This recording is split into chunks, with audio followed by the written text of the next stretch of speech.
¿Cómo estáis viviendo el VTR de este año?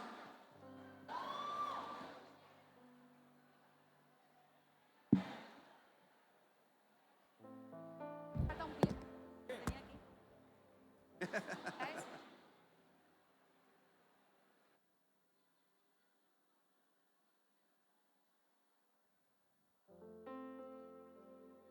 Vamos tomando asiento, vamos a darnos prisa.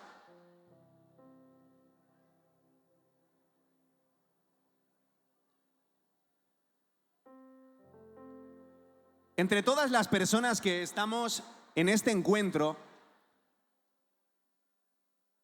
seguramente hayan varias personas que no creen en Dios. Seguramente hayáis venido infiltrados entre el grupo juvenil. Muy posiblemente hayáis venido obligados por vuestra madre, o muy posiblemente hayáis venido para ligar. ¿Cuántos han venido para ligar?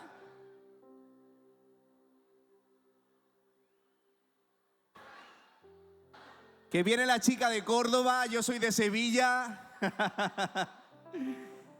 Seguramente haya muchas personas aquí que no creéis en Dios.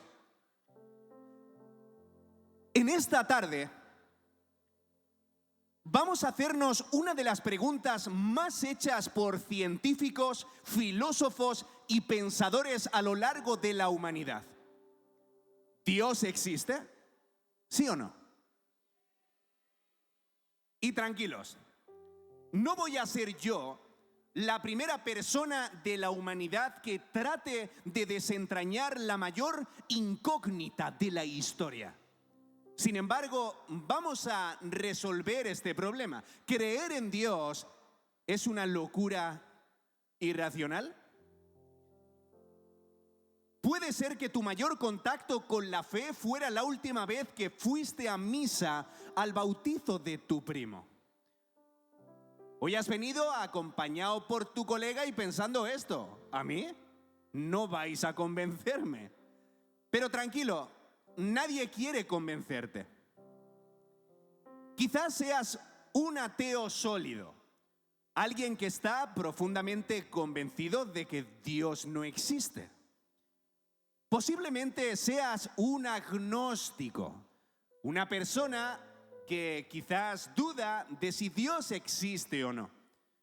O muy posiblemente seas alguien a quien le da lo mismo. En cualquiera de los casos, me gustaría invitarte a algo. En primer lugar, es que olvides todos tus prejuicios. En segundo lugar, es que te pongas cómodo. Y en tercero, que disfrutes la experiencia. Hay muchísimas personas en el mundo que opinan que la fe niega la razón. ¿No es así? A menudo muchísimas personas piensan que la fe es algo parecido a apagar el cerebro, ¿verdad? Apagar el cerebro. Esforzarte mucho para imaginar lo que te gustaría que suceda, ¿no es verdad? Hay muchísimas personas que piensan que la fe es esforzarte para creer algo que en el fondo sabes que es mentira. ¿A que sí? Pero si hablamos de lo que es la fe, sería justo definir lo que significa. La palabra fe viene del latín fides y del griego pistis o pisteo, y sencillamente significa confiar en algo. Y aquí la cosa cambia, ¿no es verdad? Todos los que estamos aquí vivimos confiando en cientos de cosas que no podemos ver. De hecho, el 90% de las cosas en las que creemos parten de la confianza. O si no, dime, ¿has corroborado todo lo que has aprendido en la universidad este año o sencillamente te lo has creído porque el profesor lo ha dicho? ¿Recurres al método científico para tomarte el medicamento que te recetó el doctor?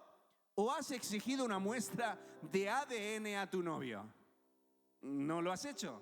Sencillamente te has fiado y punto. Ahora, ¿por qué lo has hecho? Principalmente lo has hecho porque depositas tu confianza en el testimonio de las personas al pensar que son fuentes confiables. Y ahora te pregunto, ¿y si ocurre igual con el cristianismo? Lo que pasa que en muchas ocasiones las personas nos identifican con un tipo de fe que no tiene nada que decir sobre el cristianismo. Las personas piensan en fe ciega. ¿Qué es la fe ciega? Creer sin evidencias. ¿Qué es la fe cristiana? Creer debido a la evidencia. Vamos a ver, Ángel, me levanto de mi asiento y me largo de este sitio. ¿En serio me estás diciendo que hay evidencias para creer en Dios? Cuando hablamos acerca de esto, las personas, ¿qué es en lo que piensan? A menudo las personas piensan en un tipo de evidencia científica, en el método científico. Pero en primer lugar, si nosotros definimos lo que es la ciencia, nos encontramos con la disciplina o la metodología que estudia el mundo físico. En segundo lugar, si Dios no es físico sino inmaterial, quizá la ciencia no aplica a él y por lo tanto la existencia de Dios precisa de una evidencia diferente. ¿No creéis? ¿Cómo nosotros podemos llegar a Dios? ¿A través de la ciencia? ¿A través del método científico? ¿Sí o no? Probar a Dios a través del método científico, ¿no creéis que sería reducirlo a un objeto cuantificable? ¿Entiendes? Y al fin de cuentas, sería como tratar de analizar la sinfonía de Mozart en un microscopio o en una probeta de laboratorio. Como dijo Evelyn Underhill, si Dios fuera suficientemente pequeño como para ser entendido, Él no sería lo suficientemente grande como para ser adorado. Ya, Ángel, pero bueno, la ciencia ha demostrado que Dios es innecesario. ¿A que sí? ¿La ciencia ha demostrado que Dios es inútil? ¿Sí o no? Bueno, como antes sencillamente no había una explicación para el universo, las personas decían, Dios lo hizo, ¿no? El Dios de los huecos, el Dios de las lagunas. Ese Dios que sencillamente sirve para explicar todos los fenómenos que la ciencia no puede explicar. Como la ciencia antiguamente no podía explicar los rayos, ¿qué hicieron? Se inventaron al Dios de los rayos. Pero debido a que en la actualidad la ciencia atmosférica puede explicarlos, entonces esta ciencia ha sepultado a Thor, al Dios que podía explicar los truenos. Muchas personas se piensan que la creencia en Dios es de tontos. Pero ¿y si te dijera que más del 90% de los premios Nobel de los últimos 100 años creían en Dios? Científicos como Pascal, Newton, Kepler, Galileo o Francis Collins. ¿Sabes dónde verdaderamente se encuentra el conflicto?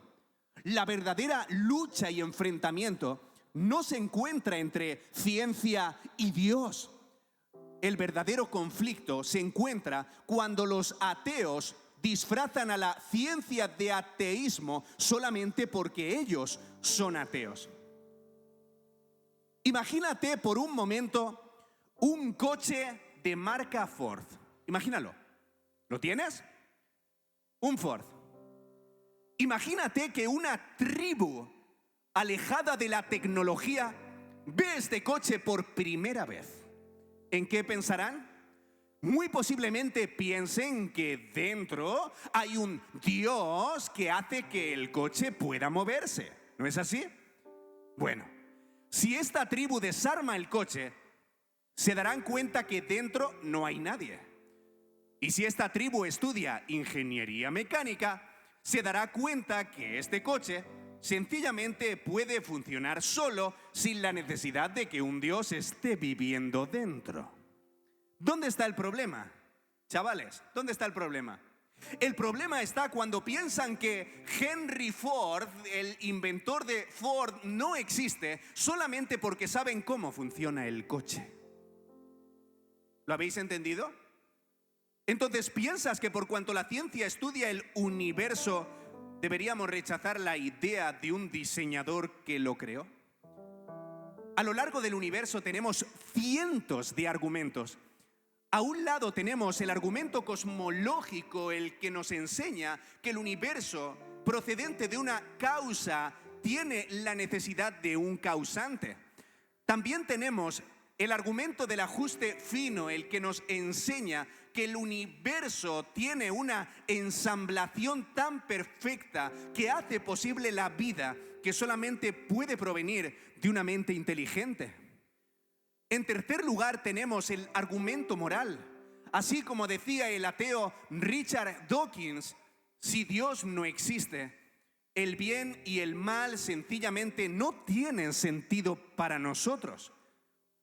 Entonces, si solo somos materia, si solo somos seres trascendentes, ¿qué explica el bien y el mal? Y por último lugar tenemos la Biblia. Este libro que compite con otros libros religiosos de la historia, que explica su precisión histórica, su coherencia interna y su validez textual, si una mano divina no ha sido el autor de este libro. Pero ¿sabéis una cosa? Estos argumentos te pueden convencer más o menos, pero hoy no vengo a ofrecerte argumentos. Hoy vengo a hablarte acerca del argumento irrefutable y la única razón por la que estos casi 2000 jóvenes estamos sentados bajo el mismo techo. Y es una persona. Tim Keller decía, yo no tengo argumentos irrefutables, sino a una persona irrefutable. ¿Y sabes quién es esta persona? Jesús de Nazaret. Todos los que estamos aquí tenemos una idea acerca de este personaje. Todos los que estamos aquí lo hemos visto en películas de Hollywood, en Semana Santa, un hombre delgaducho muy pálido con los ojos azules que hablaba acerca del amor y la bondad. Para muchos Jesús solo es un hippie de izquierdas con ideas progresistas, un revolucionario, una especie de peluche cósmico al que te abrazas cuando tienes miedo. Pero ¿sabes quién es Jesús? En primer lugar, Jesús no es un mito, ya que hay al menos una docena de fuentes hostiles al cristianismo que atestiguan la historicidad de Jesús de Nazaret, demostrando que su existencia está mucho más probada que la de otros personajes de la antigüedad. En segundo lugar, Jesús no es una manipulación de sus autores. No lo es. De hecho, los primeros escritos de Jesús, escucha bien, surgieron poco después de su muerte. Y ya que los testigos presenciales de estos relatos presenciaron todos estos hechos, fueron quienes los escribieron. Ahora, ¿estos no habrían impedido que los mitos afectaran a la historia original? En tercer lugar, hay quienes dicen que Jesús pudo haber sido un demente. Una persona que sencillamente estaba loca. Tenemos manicomios en Andalucía y psiquiátricos por todas partes, llenos de personas que simulan ser celebridades importantes, pero que miran su DNI y sin embargo no lo son. Entonces, ¿en qué quedamos? ¿Jesús estaba loco? Si Jesús no era Dios, si Jesús no era Dios, pero afirmaba serlo, entonces estaba loco. Pero su enseñanza mostraba lucidez, coherencia moral y profundidad psicológica. En cuarto lugar, podríamos decir que Jesús pudo haber sido un mentiroso. Jesús decía que era Dios. Ahora, Jesús sabía que no era Dios, pero fingió serlo. Imagínate esto. Pero si vas a sus biografías, a los 4 evangelios, a Mateo, a Marcos, a Lucas y a Juan, descubrirás que su personalidad era tan sumamente íntegra que no le importó morir por sus afirmaciones. Entonces solo nos queda la última opción. ¿Jesús es el Mesías o Jesús no lo es? Si Jesús no fue un mito, si no fue una manipulación, si no fue un loco, Y si tampoco fue un mentiroso, solo nos queda rendirnos ante la opción más incómoda de todas las opciones. Jesús es la verdad, Jesús es Dios, Jesús es el Hijo de Dios, o Jesús no lo es. Y ahora, para terminar, nos encontramos con el hecho más sorprendente de toda la historia, y esto es la resurrección. Muchos de los que estáis aquí no creéis en la resurrección. Pensáis que sencillamente se trata de un negocio que una empresa llamada Iglesia se ha montado para engañar a personas ingenuas alrededor del mundo. ¿No es así? Pero ¿sabes una cosa? La resurrección no puede probarse mediante el método científico. ¿Y sabes por qué? Escucha bien, porque la ciencia no funciona con eventos irrepetibles. Esto significa, ¿tú puedes traer el cadáver de Jesús a un laboratorio e inducirlo a resucitar en vivo? ¿Sí o no? No podemos hacerlo. Del mismo modo que tampoco puedes replicar en un laboratorio el huracán Katrina que devastó Nueva Orleans, que tampoco puedes reproducir el Big Bang en el presente de manera que podamos verlo, y de tal modo que tampoco puedes retroceder al año 1942 y revivir a Cristóbal Colón para averiguar si él fue quien descubrió América. ¿A que no? Entonces, ¿qué ciencia podemos usar? El método histórico legal. Y esto consiste sencillamente en buscar la explicación que mejor encaje con los datos usando testimonios y pruebas materiales. Y tenemos 3 pruebas a favor. Escucha bien, ¿Jesús murió crucificado, sí o no? ¿Jesús murió crucificado, sí o no?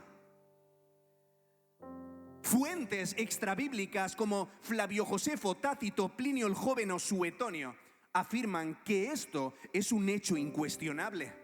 La segunda prueba, ¿Jesús fue enterrado en un sepulcro o no lo fue? Eruditos del Nuevo Testamento e historiadores como Bar Ehrman, Maurice Cassey o Gary Habermas afirman que el entierro en un sepulcro es un hecho incuestionable. Y en tercer lugar, ¿qué explica la tumba vacía? ¿Qué explica la tumba vacía? Alrededor de la historia académica han habido muchas hipótesis para desmentir esto. Muchos han dicho que Jesús sencillamente fue arrojado a una fosa común. Esto haría imposible encontrar el cuerpo. Pero ¿sabes una cosa? Nosotros tenemos a Jesús dentro de un sepulcro envuelto en tiras de lienzo con más de 25 kilos de especias y una gran roca que haría imposible que un solo hombre pudiera moverla.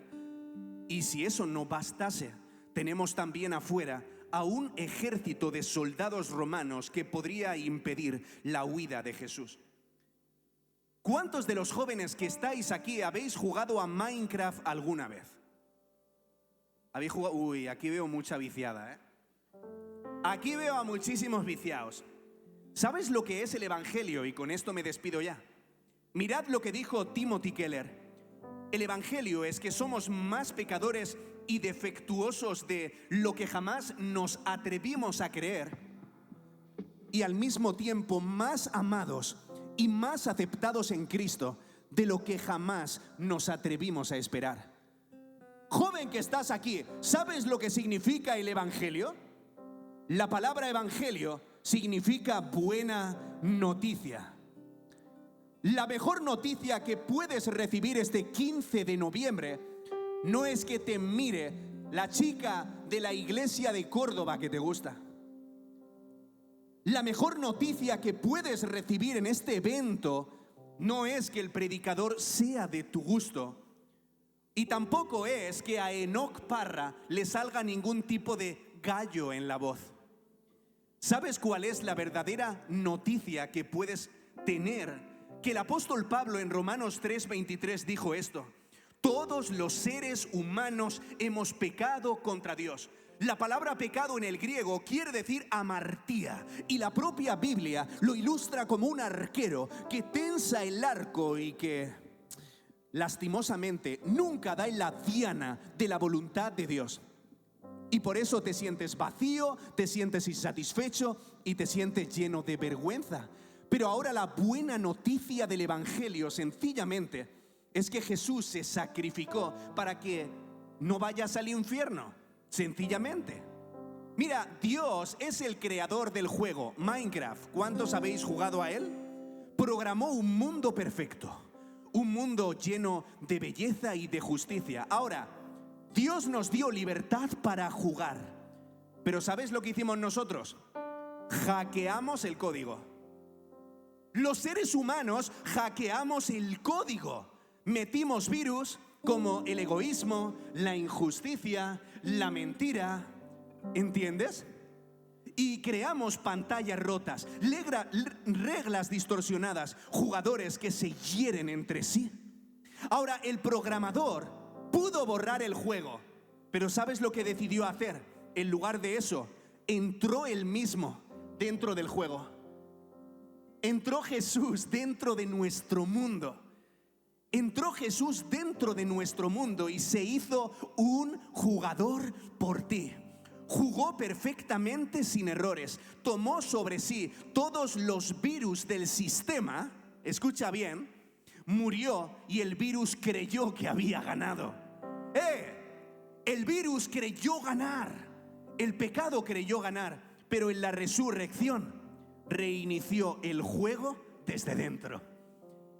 En la resurrección reinició el juego desde dentro y ofreció una actualización para todos los que quieran unirse a Él.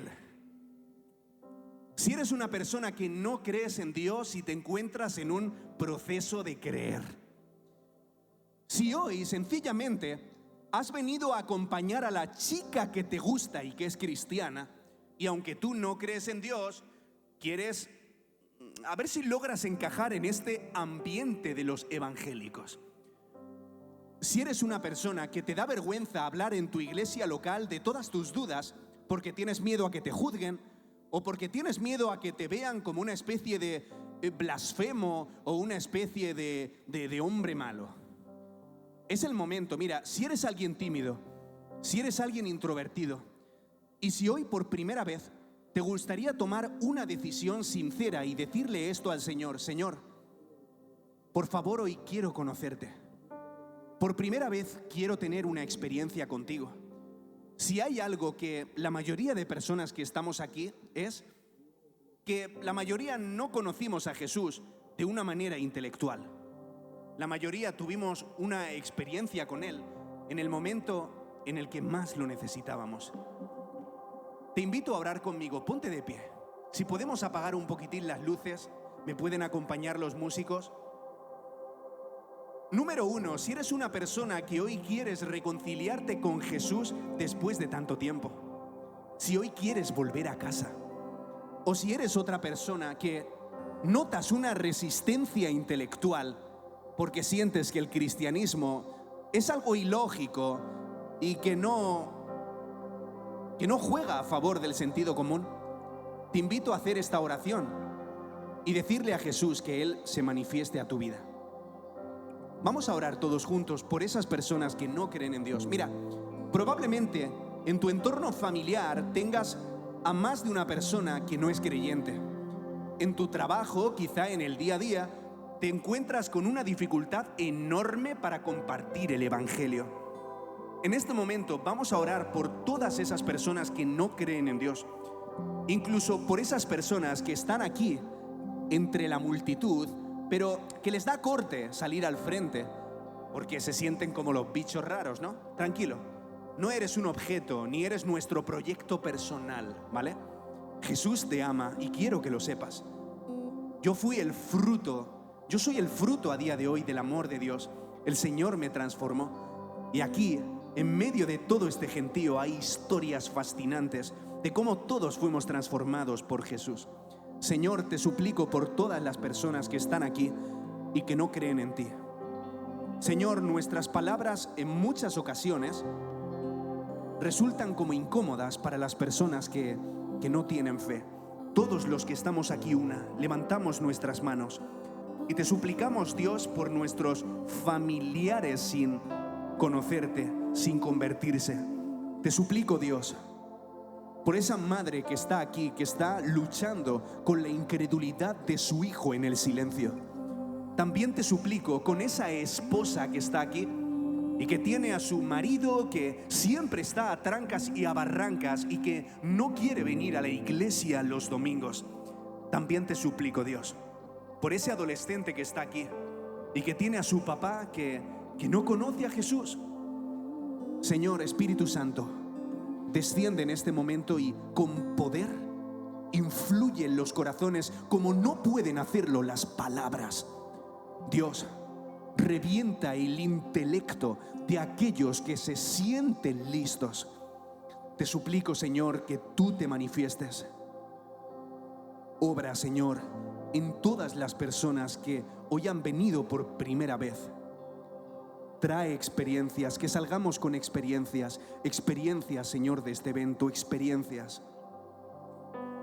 Trae experiencias, Señor.